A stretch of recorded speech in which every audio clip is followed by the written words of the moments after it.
So, anong sadya mo rito? Ano to? Sa mga ilalim lang ng ano ko lang nung tamang linis ako noon. Okay. Nakita ko lang yung tamang linis ako nung time na yun. Magkano Nakita ko sa ilalim. Magkano mo naman ito binibenta?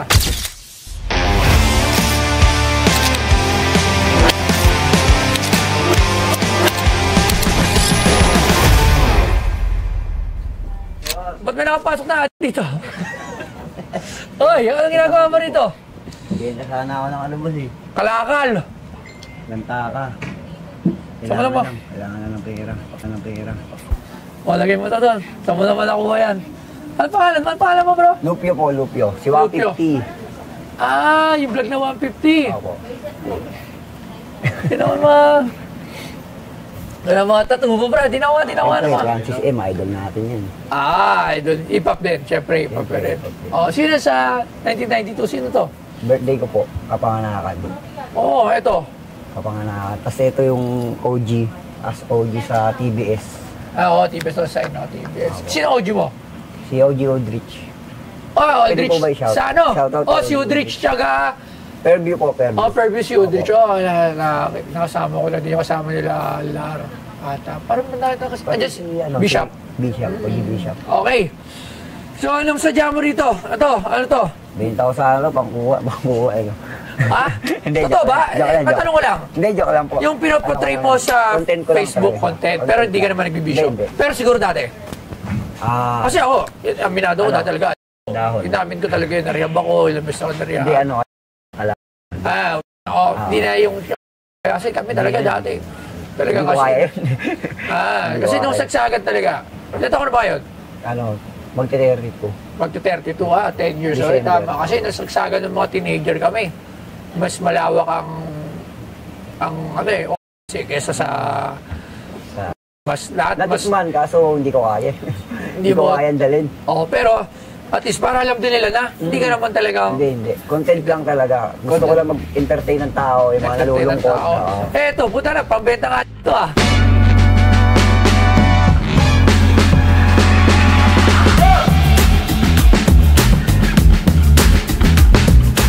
Ang Lantaka, kilala rin bilang Rentaka, ay isang portable na bronze na canyon o swivel gun na malawakang ginamit sa mga barko sa Southeast Asia. Pinahahalagahan sa kanilang kakayahang mag-alaw, ginamit sila sa iba't ibang sasakyang pandagat, mula sa mga barkong pangkalakalan hanggang sa mga barkong pandigma, na naglaro ng mahalagang papel sa labanan sa karagatan laban sa mga pirata at kalaban.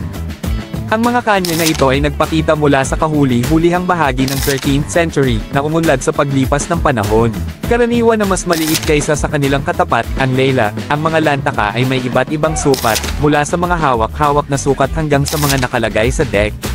Nagtatampok sila ng diametro ng butas mula 10 hanggang 50 mm at kadalasang nakalagay sa mga swivel cogic para sa kakayahang mag-alaw. Sa kabuuan, mahalaga ang mga Lantaka sa kasaysayan ng pandagat ng Southeast Asia, na nagpapakita ng pag-unlad ng pandigma sa karagatan ng rehiyon. So naman ito nakuha? Ano yan eh, sa mga ilalim lang ng ano ko lang nung tamang linis ako noon, nakita ako. Sabi ko, ito sa tingin ko may halaga to. Ewan ko lang, sa tingin ko parang gamit sa Muslim ata to. I don't know kung tama. Hindi ko alam kung sa lolo ko galing o sa ninuno. Okay. Nakita ko lang yung tamang linis ako nung time na yun. Magkano mo naman naman ito binibenta? Parang naiyato lang magpresyo. 100K. Panggit lang. Hindi, wala kasi akong alam eh. Wala akong alam dito. So tatawag ako ng expert para malaman kung magkano ba ang halaga nito. Opo. Alright, so Sir Arman, ayan. Good afternoon. Sir Arman, grabe, meron tayong kasama nga dito. Dika. Ayan. Ganda ng Lantaka na to. Muslim item ba yan? Yes, it's a Sulu. Based on design, yeah. Kasi yung engraving niya, yung inlay niya, those are So, used kasama siya doon, yung base ko mahal yun, di ba? yan. Tawag doon? Actually, Gadura. Yeah, mahal yun. So, tingin mo magkano ulit yun, gano'n yung Gadura? Probably around 50 yan. 50 lang? Oo. Hindi, alam ko, mga 100,000 na tayo, di ba? Dalawa yun eh. Oo, syempre, 100. So, kung yung isa, around 50. Alright. So, ito, based on design, kagaya no, no? So, it's a Sulu, or sometimes makikita mo itong mga ganitong design sa mga Malayan. Pero yung Lantaka ng Malayan, meron silang flower design dito. Hindi Okay. kagaya nito.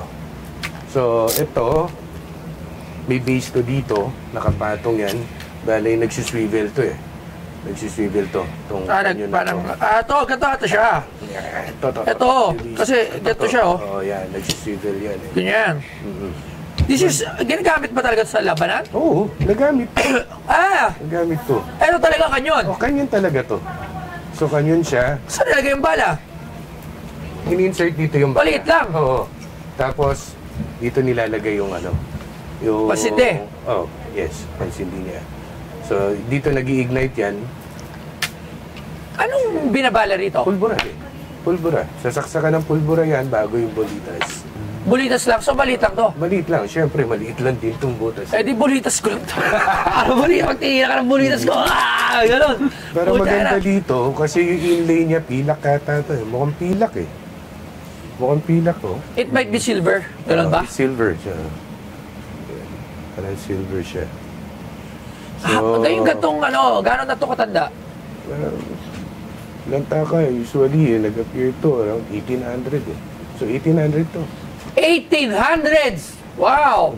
Matanda pa sa ninuno. Oh yes. 100 years. Ay, hindi. 200. 200 years. Wow! 124. Galing mo, ganda ng nakuha mo rito. May pang-getsong ka na, ha? Pucha, marami ka na pang-score, pre. Nung time kasi na. Pucha, may pang-1 ounce ka na, Brad. May mga klase, oh. Bomba na. Gramos yun. Ha? Oo. Ay, das gramos yun. Grabe. Hindi, nakuha mo lang siya? Nung time na tamang linis ako ng bahay, tapos na ko sa ilalim ng kama. Sabi ko mukhang pwedeng daling Papagalitan ka na nanay mo niyan. Hindi ko nga naitanong sa kanila kasi baka di rin nila alam eh. Kaya sabi ko, rekta ko na lang kay Boss Toyo to, baka sakali. May pang ano ako, may pang get. Buset. Magkano ka to, Boss Arman? Yung market value nito, it's around 80 to 90K. Oh, that's the market value. So, meron talaga itong mga buyer. Maraming ba? Wow. Ang tawag dito? Lantaka. Lantaka. Oh, 1800s. It's a Sulu. Eto ba, pumuputok pa ba sa tingin mo? Oo, puputok to. Puputok to, solidong tanso to eh. Solidong copper yan. So, Copper ba o ano? copper or bronze. Tama, maaari bronze. yan. Oo. Yan. Solido yan. So, binutas lang yung gitna niyan at nilagyan ng butas dito para gawin ganyan. Wow. So, siya na naman itong Muslim artifacts. Pangalawang item ko sakali mabibili natin. So, ganun yung price. Maraming salamat, Sir Arman of Mr. Legacy. Yan. Maraming salamat.